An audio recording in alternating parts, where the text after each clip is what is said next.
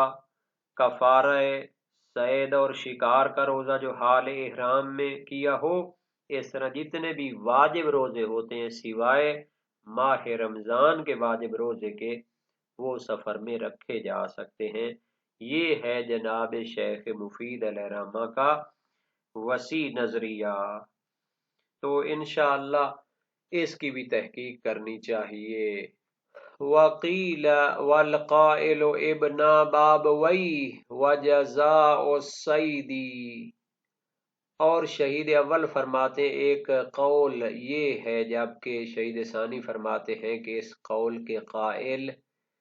بابوی کے دو بیٹے ہیں، یعنی شیخ صدوق اور ان کے والد گرامی۔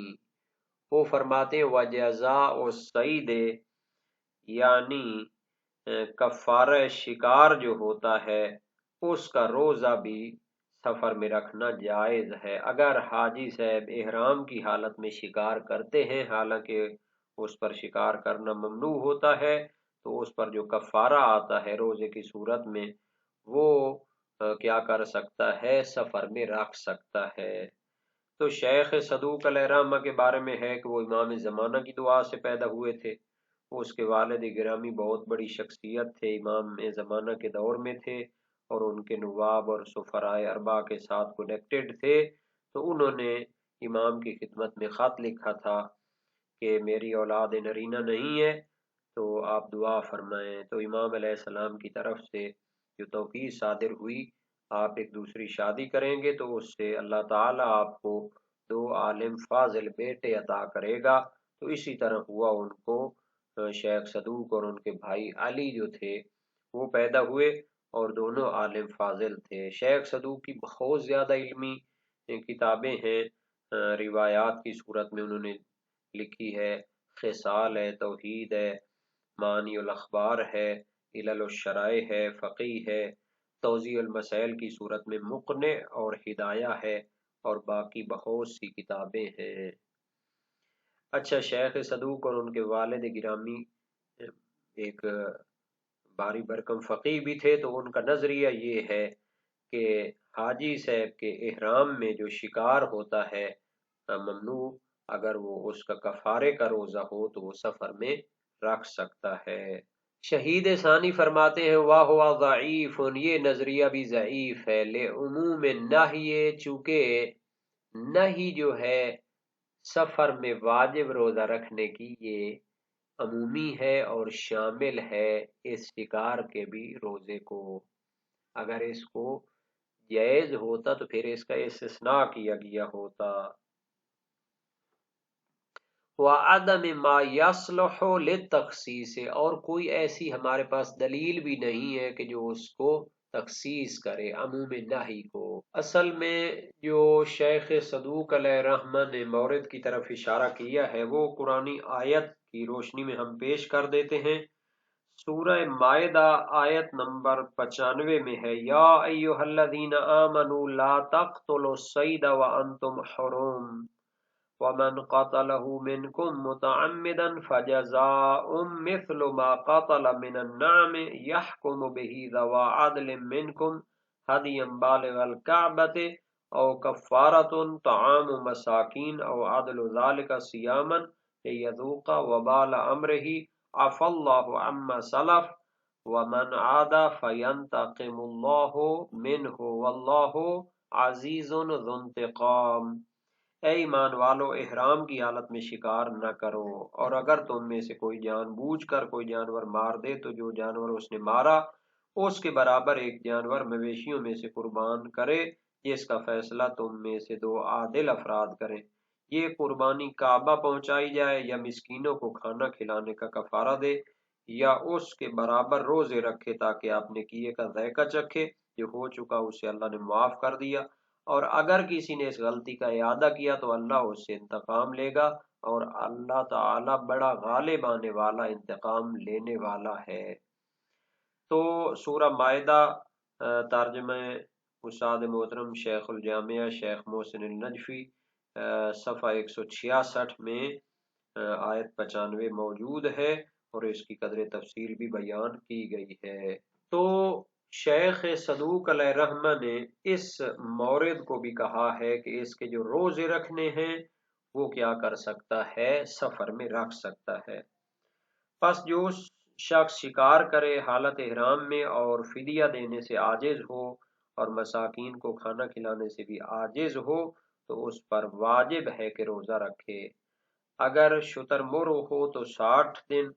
اگر یہ نہ کر سکے تو 18 دن، اگر دوسرے بعض نالی جانور ہوں تو 30 روز، اور اگر یہ نہ کر سکے تو 9 روز، اگر ہرن ہو تو 3 دن۔ شیخ صدوق اور ان کے والد فرماتے ہیں کہ یہ روزے سفر میں رکھ سکتا ہے۔ شہید ثانی فرماتے ہیں یہ قول ضعیف ہے، چونکہ جو نہیں وارد ہوئی ہے کہ روزہ سفر میں نہیں رکھ سکتے وہ عام ہے، وسیع معنی رکھتی ہے اور اس مورد کو بھی شامل ہے، اور نہیں فساد پر دلالت کرتی ہے، روزہ باطل ہوگا نہیں کے باوجود اگر روزہ رکھا جائے۔ اور کوئی ایسی دلیل بھی نہیں ہے کہ جو اس عموم نہیں کو تخصیص کرے اور اس مورد کو خارج کرے۔ تو جناب علی ابن باب وے یعنی تثنیہ ہے، ابن کی تثنیہ ہے، ابنا بابوے کی طرف مضاف ہے۔ بابوے کے 2 بیٹے محمد بن بابوے معروف شیخ صدوق اور ان کے والد گرامی جو ہیں علی بن بابوے، ان دونوں کا یہی نظریہ تھا۔ یہاں تک شیخ مفید علیہ رحمہ کا تعلق ہے تو ان کے نظریے کی بھی یہاں پر تحقیق پیش ہو جانی چاہیے۔ جناب شیخ مفید فرماتے ہیں کہ واجب روزے سوائے ماہ رمضان کے روزے کے وہ سفر میں رکھے جا سکتے ہیں، چاہے اس نے سفر میں رکھنے کی نیت کی ہو، نظر کی ہو یا نہ کی ہو، لیکن ان کی جو دلیل ہے وہ ظاہر نہیں ہے، واضح نہیں ہے، کیونکہ نصوص جو ہیں وہ بڑی واضح ہیں کہ روزہ سفر میں جائز نہیں ہوتا۔ تو پھر جناب شیخ مفید علیہ رحمہ کا نظریہ بھی قابل غور ہے۔ اچھا، سید مرتضیٰ اور سلار دیلمی کا نظریہ تھا کہ نظر کا اطلاق ہی کافی ہے اور تقیید کرنے کی ضرورت نہیں ہے، اور نظری روزے کو سفر میں رکھ سکتا ہے۔ اس کو بھی ضعیف قرار دیا گیا ہے، کیونکہ جناب علی اجمالی جو نظر ہوتی ہے پھر اس کو سفر میں ہم کافی نہیں سمجھتے، بلکہ اگر قصد کیا ہو، تخصیص کی ہو، تقیید کی ہو کہ میں اس نظر کا روزہ سفر میں رکھنا چاہتا ہوں تو جا کر اس کو پھر سفر میں رکھ سکتا ہے۔ شیخ صدوق علیہ رحمہ کے نظریے کے لیے ایک اور وجہ بھی بیان کی گئی ہے کہ وہ شکار کے کفارے کو سفر میں رکھ سکتا ہے روزے کی صورت میں، کیونکہ اس نے جو شکار کیا ہے وہ اس سے سفر کی حالت میں واقع ہوا ہے،